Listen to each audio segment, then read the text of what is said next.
सभी लोग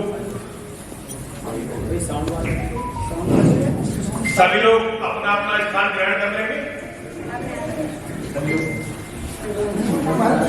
आइए। अरे महाराज जी कुर्सी डालिए, कुर्सी डालिए, ऊपर कुर्सी डालिए,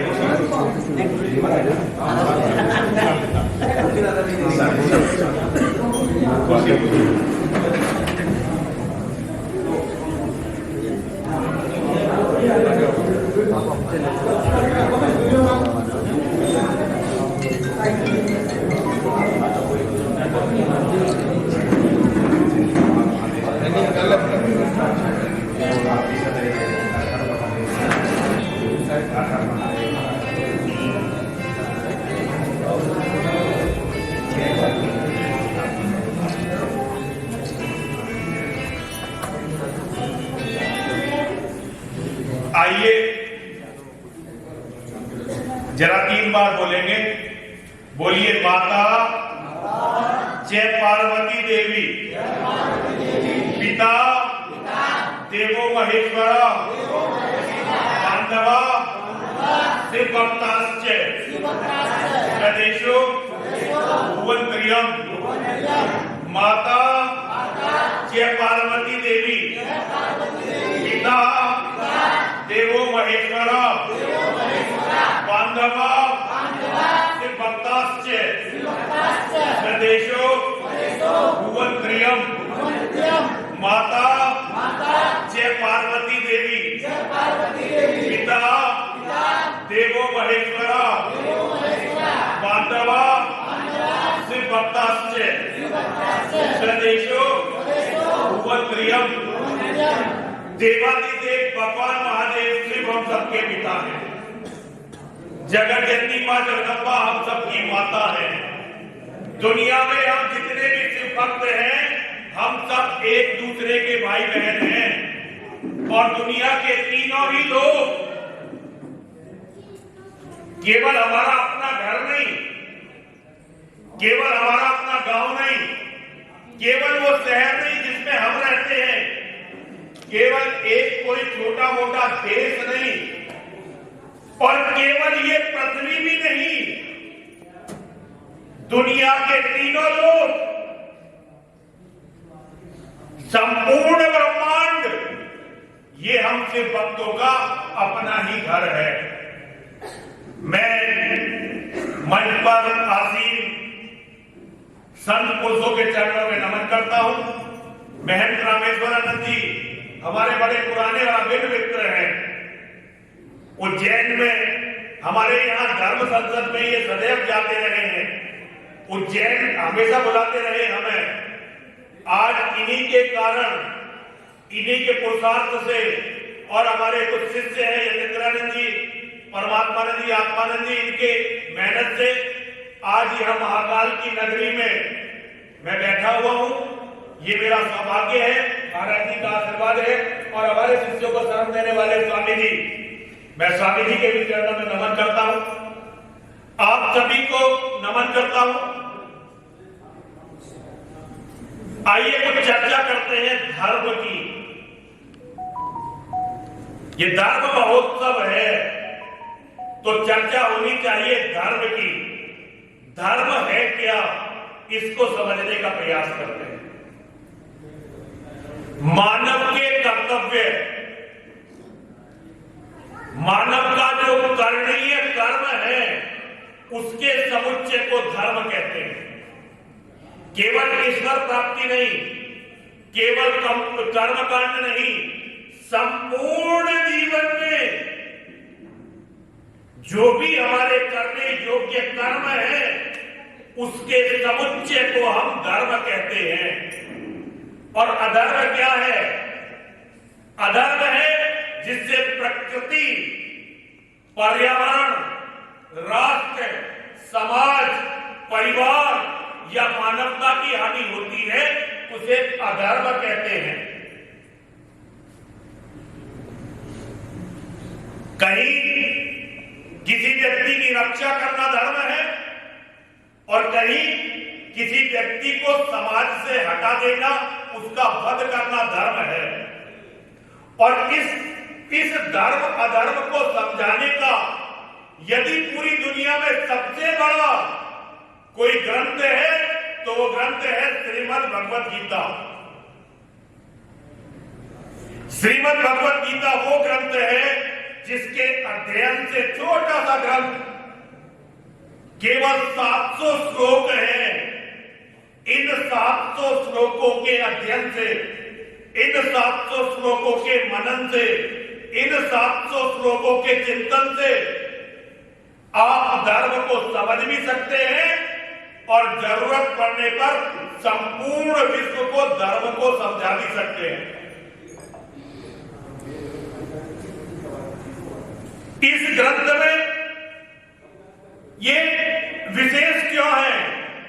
क्योंकि पूरी दुनिया में केवल एकमात्र ग्रंथ जिसे स्वयं परमात्मा ने अपनी वाणी से मनुष्य को दिया है, जिसे हम दिल ठोककर, ताल ठोककर कह सकते हैं कि वो परमात्मा ने साक्षात पृथ्वी पर आकर मानवता को दी। और कैसे समय में दी? जब पृथ्वी का सबसे बड़ा महायुद्ध होने वाला था। उस महायुद्ध के होने से एकदम पहले ये पुस्तक पृथ्वी पर अवतरित हुई।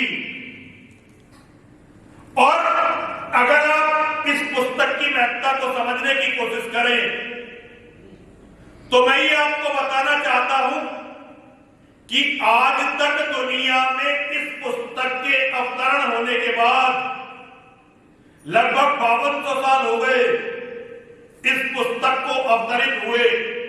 इस पुस्तक के अवतरण के बाद धर्म और अध्यात्म के नाम पर जितनी भी किताबें लिखी गई हैं उनमें कुछ ना कुछ इस पुस्तक से चुराया हुआ जरूर है। जैसे मैंने कुरान का अध्ययन किया, कुरान में 60 से ज्यादा जो उनकी महत्वपूर्ण आयतें हैं, स्वामी जी 60 से ज्यादा, वो उन्होंने हूबहू गीता से ठीक कर वहां पर लिख दी। इसका अर्थ है कुरान श्रीमद् भगवत गीता की एक भद्दी नकल मात्र है। और आप कोई भी दूसरी पुस्तक ले लीजिए, आप उसमें पढ़ेंगे तो आपको पता चलेगा कि गीता से कुछ ना कुछ इसमें जरूर लिया गया है। गीता के ज्ञान के बाद कोई भी धार्मिक और आध्यात्मिक पुस्तक गीता का अध्ययन करे बिना नहीं लिखी गई है। ये गीता का महत्व है धर्म के क्षेत्र में। और आपके जीवन में गीता का क्या महत्व हो सकता है ये मैं आपको बताना चाहता हूं। आप किसी भी क्षेत्र में कार्य करते हो, आप डॉक्टर हो, आप इंजीनियर हो, आप प्रबंधक हो, आप सैनिक हो, आप राजनेता हो, आप समाज सेवी हो, या आप हमारी तरह धर्म प्रचारक संत हो, यदि आप अपने जीवन में या कोई साधारण नारी, अपने कष्ट में फंसी कोई मां, कोई बहन, कोई बेटी, यदि आपके जीवन में कोई भी समस्या आती है तो आप आजमा कर देखिए आपके जीवन में कितनी बड़ी विकट से विकट समस्या आई। आप गीता को उठाइए और कहीं से भी पढ़ना आरंभ कीजिए। अर्थ सहित केवल 5 श्लोक पढ़िए। अर्थ सहित केवल 5 श्लोक पढ़िए, कोई से भी लगातार। आपको अपनी विकट से विकट समस्या का समाधान परमात्मा आपके मस्तिष्क में दे देंगे। आपको उन्हीं 5 श्लोकों से आपकी समस्या का समाधान आपको मिल जाएगा। ये गीता का महत्व है। हर हिंदू के घर में गीता होनी अनिवार्य है। हर हिंदू के घर में रामायण होनी अनिवार्य है। और इसी तरह से हर हिंदू के घर में महाभारत का ग्रंथ, जिसे 5वां वेद कहा जाता है, महाभारत का ग्रंथ होना अनिवार्य है। आज हमारे घरों में महाभारत का ग्रंथ नहीं होता। क्यों? क्योंकि हमारे शत्रुओं ने ये अफवाह फैलाई, ये झूठ प्रचारित किया कि यदि आपके घर में महाभारत होगा तो आपके घर में लड़ाई हो जाएगी, जबकि ये सर्वदा असत्य है।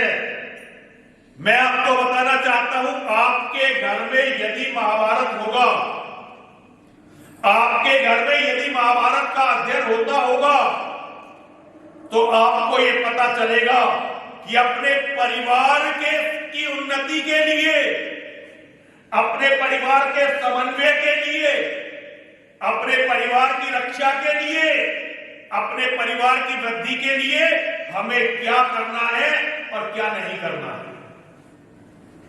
यत्र योगेश्वर है कृष्णो, यत्र पार्थो धनुर्धर है, तत्र शरीर विधियो भूतिर ध्रुवा नीतिर्वतर्मम। जहां योगेश्वर श्री कृष्ण है,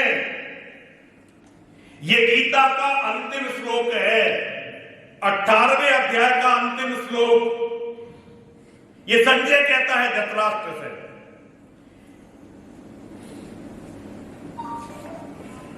जैसे गीता का पहला श्लोक है धृतराष्ट्र पूछता है संजय से, ऐसे ही अंतिम श्लोक है जो संजय कहता है धृतराष्ट्र से। और संजय कहता है कि जहां योगेश्वर श्री कृष्ण हैं और जहां उनके परम शिष्य धनुर्धारी अर्जुन हैं, वही विजय रहती है, वही नीति रहती है, वही समस्त तरह की विभूतियां रहती हैं और वही सारा ऐश्वर्य रहता है। अब योगेश्वर श्री कृष्ण हर जगह हो, यह संभव नहीं है। स्थूल शरीर में योगेश्वर हर जगह नहीं रह सकते और ना ही हर जगह अर्जुन रह सकते हैं। तो इसके अर्थ को समझने का प्रयास करिए। जहां लोग स्वयं को अर्जुन मानते हुए धर्म की रक्षा के लिए शस्त्रधारी बनते हैं, अपने परिवार की रक्षा के लिए शस्त्रधारी बनते हैं, अपने परिवार की रक्षा के लिए सामर्थ्यवान बनते हैं, अपने धर्म की रक्षा के लिए सामर्थ्यवान रखते हैं और शत्रु का महाविनाश, अधर्म के महाविनाश, हर बुरी प्रवृत्ति के महाविनाश का संकल्प लेते हैं। हर व्यक्ति अपने आप को अर्जुन मानते हुए धर्म को समर्पित हो जाए और योगेश्वर श्री कृष्ण को अपने हृदय में रखे। योगेश्वर श्री कृष्ण को अपने हृदय में रखे, योगेश्वर श्री कृष्ण की गीता पर चले और गीता पर चलने से पहले गीता को पढ़ना पड़ेगा, गीता को समझना पड़ेगा, गीता को अपने मन में उतारना पड़ेगा और फिर गीता को अपने जीवन में स्थान देना पड़ेगा। तो जो लोग गीता को पढ़ते हैं, गीता को समझते हैं, गीता को अपने मन में धारण करते हैं और गीता के हिसाब से अपने जीवन को जीते हैं, वे सभी लोग धनुर्धर अर्जुन की तरह होते हैं। वही धनुर्धर अर्जुन है और उनके मन में योगेश्वर श्री कृष्ण है। आप केवल योगेश्वर का नाम लेकर, आप केवल योगेश्वर का भजन कर कर अपने आप को योगेश्वर का भक्त सिद्ध नहीं कर सकते। आपको योगेश्वर की बातें माननी पड़ेगी। आज हिंदुओं में हम एक बड़ी समस्या से ग्रसित हैं। हम योगेश्वर को तो बहुत मानते हैं। आप हर घर में जाइए, कृष्ण के चित्र मिलेंगे, कृष्ण की प्रतिमाएं मिलेंगी, कृष्ण की बातें मिलेंगी, कृष्ण पर चर्चा होती मिलेगी, लेकिन जो कृष्ण ने कहा उस पर चलता हुआ आपको कोई भी नहीं मिलेगा। ये उल्टा हो गया। हमने कृष्ण को तो मानना शुरू किया, लेकिन हमने कृष्ण की बातों को मानना बंद कर दिया। और कृष्ण ने क्या कहा है गीता में? कृष्ण ने गीता में कहा है, अथ चेतत्वम अहंकारान, अथ चेतत्वम अहंकारान न श्रोष्यसि विनक्ष्यसि। यदि झूठे अहंकार के वशीभूत होकर तुम मेरी बात नहीं मानोगे, मेरे अनुसार आचरण नहीं करोगे, तो तुम्हारा विनाश हो जाएगा। और ये कृष्ण ने बात किससे कही? ये योगेश्वर श्री कृष्ण ने अपने परम भक्त अर्जुन से कहा। अगर योगेश्वर की बात न मानने पर अर्जुन जैसे महावीर, अर्जुन जैसे महायोद्धा, अर्जुन जैसे भट्ट अवतारी पुरुष और अर्जुन जैसे बड़े राजकुमार, बड़े भक्त, बड़े तपस्वी का विनाश हो सकता है, तो हम लोग जो आज इस स्थूल शरीर में अर्जुन के पासन में भी नहीं पड़ते, योगेश्वर की बात न मानने पर हमारा क्या हाल होगा, ये हम सबको समझना पड़ेगा। स्वामी जी देखिए, उन्होंने अर्जुन से कहा, पूरी धरती के सबसे बड़े महावीर से, जो महाभारत के युद्ध का महानायक है, जिस पर पूरी पृथ्वी का भाग्य टिका हुआ है, उस अर्जुन से उन्होंने कहा कि हे अर्जुन, यदि तू मेरी बात को नहीं मानेगा तो तेरा विनाश हो जाएगा। यहां कितने लोग हैं जो अपने आप को अर्जुन के समकक्ष समझते हैं? धनुर्विद्या में, ज्ञान में, तपस्या में, समर्पण में, दान में, सेवा में, पौरुष में, पराक्रम में, पुरुषार्थ में, इन सभी ईश्वरीय गुणों में कितने लोग आज इस धरती पर हैं जो अर्जुन के समकक्ष हैं? यदि ऐसे अतुलनीय महामानव का विनाश योगेश्वर की बात को न मानकर हो सकता है, तो हम कहां हैं? अगर हमने योगेश्वर की अवहेलना कर दी तो हमारा क्या हाल होने वाला है? जरा तनिक विचार तो करिए और परिस्थितियों की तरफ आइए। मैं जो बातें कर रहा हूं, हो सकता है आपको अजीब लगे, क्योंकि आपने ऐसी बातें सुनी नहीं होंगी। हिंदू इन बातों को सुनने का आदी नहीं है, लेकिन जो सत्य है उसे जरा समझने का प्रयास करिए। श्रीमद् भगवत गीता का पहला श्लोक, जहां से श्रीमद् भगवत गीता आरंभ होती है, योगेश्वर श्री कृष्ण से गीता आरंभ नहीं हुई। गीता आरंभ हुई धृतराष्ट्र के एक श्लोक से। धृतराष्ट्र पूछते हैं संजय से, धर्म क्षेत्रे कुरुक्षेत्रे संवेता युयुत्सवा माम का पांडवाश्चैव किम कुर्वत संजय। हे संजय, जरा मुझे बताओ कि धर्म क्षेत्र कुरुक्षेत्र में युद्ध की इच्छा से आए हुए मेरे भाई पांडु के बेटों ने और मेरे पुत्रों ने क्या किया? शब्दों पर जरा ध्यान दीजिए। धर्म क्षेत्रे कुरुक्षेत्रे, गीता के प्रारंभिक दो शब्द, जहां गीता आरंभ होती है, सबसे पहले दो शब्द धर्म क्षेत्रे कुरुक्षेत्रे। कुरुक्षेत्र को धर्म क्षेत्र कहा गया है। अब ये बताइए, कुरुक्षेत्र में कोई भंडारा होने वाला था? कुरुक्षेत्र में कोई कथा होने वाली थी? कुरुक्षेत्र में कोई यज्ञ होने वाला था? ऐसा क्या होने वाला था जिसके लिए कुरुक्षेत्र को धर्म क्षेत्र माना गया? कुरुक्षेत्र में पांडव और कौरव अपने अपने पक्ष की सेनाओं को लेकर, अपने अपने पक्ष के योद्धाओं को लेकर एक विकट युद्ध के लिए एकत्रित हुए थे। धरती के सबसे बड़े विनाशकारी युद्ध के लिए एकत्रित होने वाले लोग वहां ऐसा युद्ध करने आए थे जैसा युद्ध ना उससे पहले कभी हुआ और ना उसके बाद कभी होने की संभावना उस समय थी।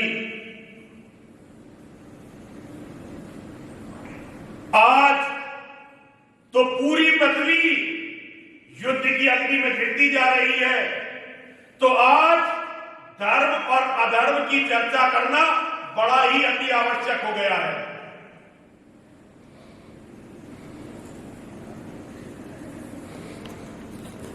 धर्म क्षेत्र कुरुक्षेत्र, और धृतराष्ट्र कोई मूर्ख नहीं है।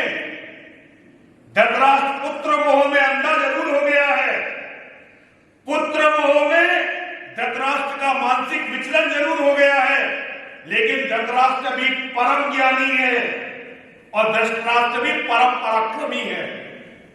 जब पूरा महाभारत का युद्ध समाप्त हो गया और पांडव धृतराष्ट्र से मिलने के लिए आए, तो धृतराष्ट्र को पता था कि उसके 100 के 100 पुत्र भीम के द्वारा मारे गए हैं। तो धृतराष्ट्र ने कहा, मैं जरा भीम से मिलना चाहता हूं, ये मेरा प्रिय पुत्र है, प्रिय भतीजा है, मैं जरा भीम से गले मिलना चाहता हूं। तो योगेश्वर जानते थे अच्छी तरह से, उन्होंने जिस पुतले पर दुर्योधन गदा का अभ्यास करता था वो लोहे का पुतला था, उन्होंने वो पुतला धृतराष्ट्र के सामने रख दिया और धृतराष्ट्र ने जब उस पुतले को अपनी पकड़ में लिया, बाहों से पकड़ा, तो उस लोहे के पुतले को चूर चूर कर दिया। इतना बलशाली था धृतराष्ट्र और बुद्धिमान भी बहुत था। पुत्र मोह में उसने गलतियां की, लेकिन अगर आप उसकी एक गलती को हटाकर देखेंगे, उसकी ये गलती उसके पूरे वंश के विनाश का कारण बनी। लेकिन इसके अलावा धृतराष्ट्र एक ज्ञानी व्यक्ति था और धृतराष्ट्र धर्म और अधर्म के अंतर को जानता था। तब भी उसने कुरुक्षेत्र के मैदान को धर्म क्षेत्र कहा, क्योंकि धृतराष्ट्र अच्छी तरह से जानता था कि जब अधर्म इतना बढ़ जाए कि लोग अपने परिवार की बहुओं को राज्यसभाओं में नग्न करने का प्रयास करने लगे, अपने परिवार की महिलाओं को दासी बनाने का प्रयास करने लगे, नारी के सम्मान को चूर चूर कर दे और अपने ही परिवार के लोगों को मारने का, उनकी संपत्ति को कब्जाने का और उन्हें समाप्त करने का षड्यंत्र करने लगे, तो धर्म को अधर्म से लड़ना ही पड़ता है। और दुनिया में धर्म किसके लिए लड़ने से बड़ा धार्मिक कार्य कोई नहीं होता। तो इसीलिए कुरुक्षेत्र के मैदान को, जहां धर्म और अधर्म की लड़ाई होनी थी, उसे सबसे बड़ा धार्मिक क्षेत्र माना गया, उसे धर्म क्षेत्र माना गया। आज भी तपस्या के लिए जैसे तीर्थ पवित्र है, जैसे ये महाकाल की नगरी पवित्र है, जैसे हरिहर की नगरी हरिद्वार पवित्र है, जैसे काशी विश्वनाथ की नगरी वाराणसी, बाबा विश्वनाथ की नगरी काशी वाराणसी पवित्र है, जैसे योगेश्वर की जन्मभूमि और कर्मभूमि मथुरा वृंदावन पवित्र है, इसी तरह से कुरुक्षेत्र का मैदान भी उतना ही पवित्र है, क्योंकि वहां धर्म की रक्षा के लिए लड़ते हुए करोड़ों योद्धाओं ने अपने प्राण दे दिए। हमारे यहां धर्म युद्ध को सबसे बड़ा महायज्ञ माना जाता है, जहां योद्धा धर्म के लिए लड़ते हुए अपने प्राणों की आहुति देते हैं।